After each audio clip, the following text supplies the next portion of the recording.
what's to come for them. Now let's look at players to watch. First for NJIT, it'll be a key at Faceoff X. Issac Vanzomeren, he's been a key factor when he's been healthy. Last year suffered an injury, was over 50% though in his time at Faceoff X. Billy Kroger last year, near 60%. As long as that standard stays, it'll be great for NJIT to try to get victory. Meanwhile, for St. John's, Brian Kelly. Also have to mention, obviously, Cam Cardilla in goal for NJIT. He's a freshman and won the job after NJIT's scrimmage against Quinnipiac last Saturday. As we're underway, there's Issac Vanzomeren at Faceoff X, winning it for NJIT in the opening position, going the Highlanders' way. Adam Dembicki going to be mostly at Faceoff X for St. John, led by a 5-2 score after the opening 15 minutes. Then the Highlander defense locked things up, tied it up by half, 1-10-8.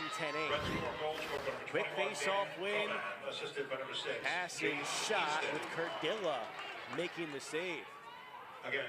That win helped the Islanders to an 8-6 record last year, and he's done a fantastic job with this program. His motto, fast, physical, and organized, has been seen throughout his first 2 years. You'll see it again this year in year 3. As I believe that was a face-off violation. If so,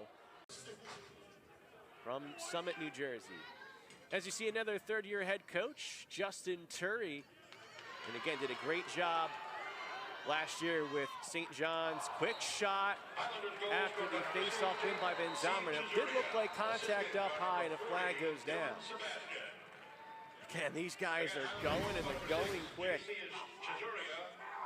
No, it wasn't high, and I guess they're just going to say it was late. A ton of possessions so far. And how about that from the man-up unit to start 1 of 1 in the extra man opportunity.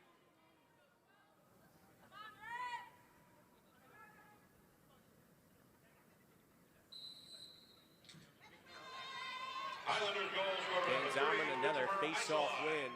Assisted by number 66, Jesse Ross. And this is where the Highlanders really want to turn it up on you. Sully O'Brien with the pull, passes away. Another shot, this time saved. 3 in the second. As you see, it was an early 3-0 deficit. It was 5-2 through 1 quarter. Arthur Miller, part of that strong senior class from last year. A team high 5 goals in that game. I think they're going to call it a push, trying to win the face-off. So possession for St. John's.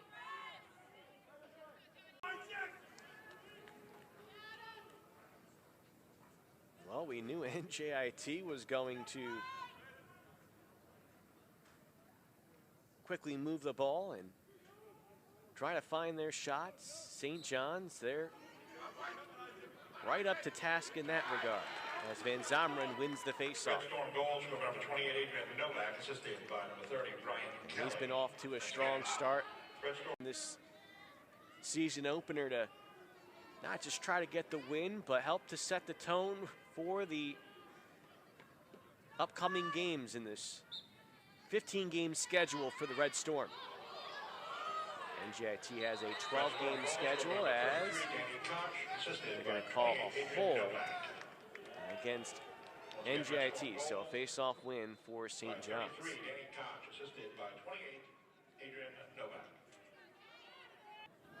After he gets on the board here.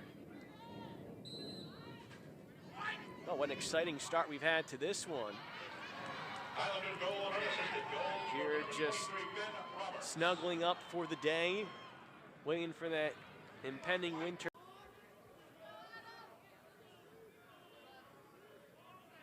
A lot of these players that we're seeing get involved, they're players, again, we're just learning about.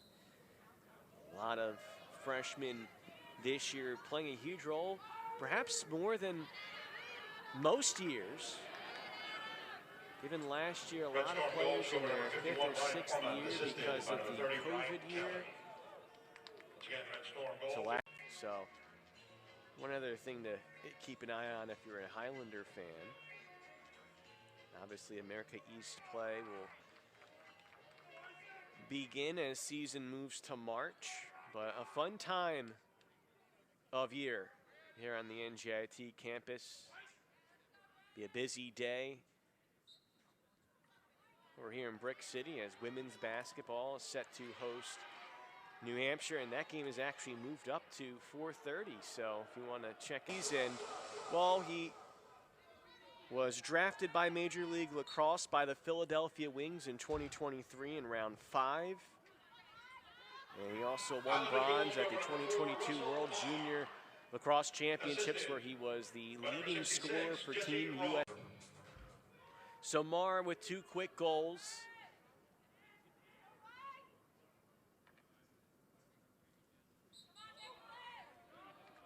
The correction, that was not Mar, that was actually Cesaria. I stand corrected, but JC Cesaria.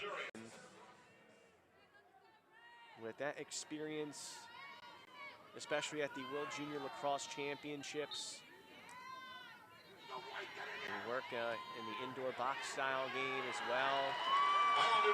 Those type of backgrounds can really help you to score in tight court going the other way. It's all part of the style when you're fast, physical, and organized. Red Storm goal on assisted They're going to call number 28, Adrian foul against St. John's. Red Storm goal on assisted number 28. And so a face-off win for the nation of Lacrosse Nation throughout America. And you see that 8-6 record, the most wins in program history. What does 2025 have in store? Well, that answer will not be given to us until at least 12 more games, including this one. So 11 more after this one. But this one off to a fun start. Jesse Ormond, the first here for St. John's with a hat trick. Vanzomeren thought he was going to have a face-off win, and then it's gobbled up from the wing. Size are these first-year players making their debuts, and a lot of them have already been taking care of business. Cesaria, a hat trick for NJIT. Red Storm goal, scorer number 1, Mitch Campbell, assisted by number 30. A hat trick for St. John's. And now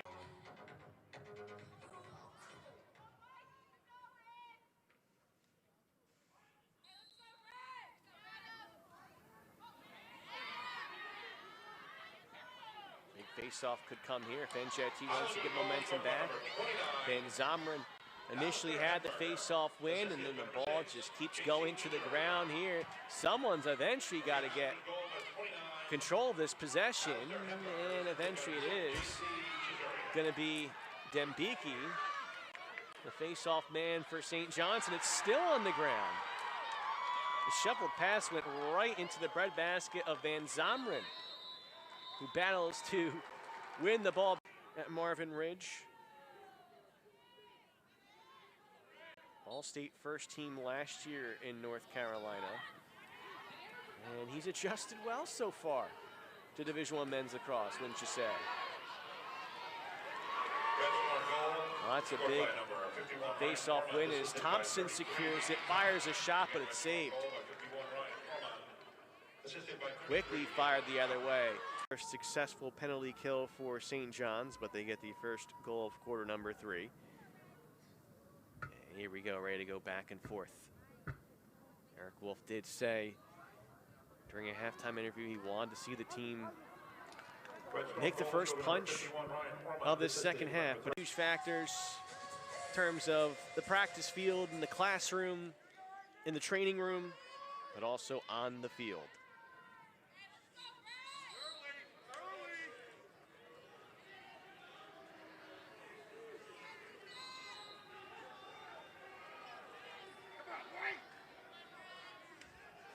Time in the third quarter to change the momentum heading into the final 15, but last year that was often when this NJIT team was at its best, especially in that 7-0 start. Only get a face-off win from Michael. for NJIT. It's tied their biggest deficit of the game. Face-off violation. And that is against Dembicki. And so he in the possession had a shot saved. Gets on the board with his first. Sininski, 14 goals, 13 assists last year. Ethan Wiegand had to come on at faceoff. He committed a violation. Ball on the ground here, though. And dozen saves. And again, it's his team debut with St. John's after playing 35 games at Dickinson. And very much like his father, Jason, getting the experience of changing divisions between Division III and Division I, as there's a lot of angst in the opening face-off here. Darren Romey, after earlier in the possession, had a shot saved. Gets on the board with his first. Sininski, 14 goals, 13 assists last year. Ethan Wiegand had to come on at faceoff. He committed a violation. Ball on the ground here, though. And there's dozen saves. And again, it's his team debut with St. John's after playing 35 games at Dickinson. And very much like his father, Jason, getting the experience of changing divisions between Division III and Division I, as there's a lot of angst in the opening face-off here. Darren Romey. The NJIT fans not too happy about it. We'll see if that fire pushes down to the field here to feed these Highlanders. As it's a face-off win for St. John's. They're trying to get momentum, and if that's a sign of things to come, they'll continue the standard that last year's squad helped to establish. Vanzomeren looked like he was going to get the face-off win. They're going to call a kickball against St. John's, but he got it with his speed to set up the shoulder pump fake, so to say, and then fired low to get the finish. Vanzomeren gets help, and then that pass tossed up by Hahn. Ball on the ground, gonna go St. John's way. That was a very quick pass attempt by Austin Hahn. Ball on the ground. Now he has his second. It's 14-13 with St. John's needing the next to try to flip the momentum back the other way. Neither team has scored more than 3 in a row. Vanzomeren still trying to get the face-off win, does. Loops back and get the pass off without needing. Today they are 2 of 2. NJIT 1 of 3. And so the penalty kill might be something that Eric Wolf and his coaching staff will take a look at. Defensive coordinator Bobby Russo in his second year as an assistant. I saw anything more than that, and so the 1-minute cross check is the confirmed call. And how big is it now for NJIT to win the faceoff here?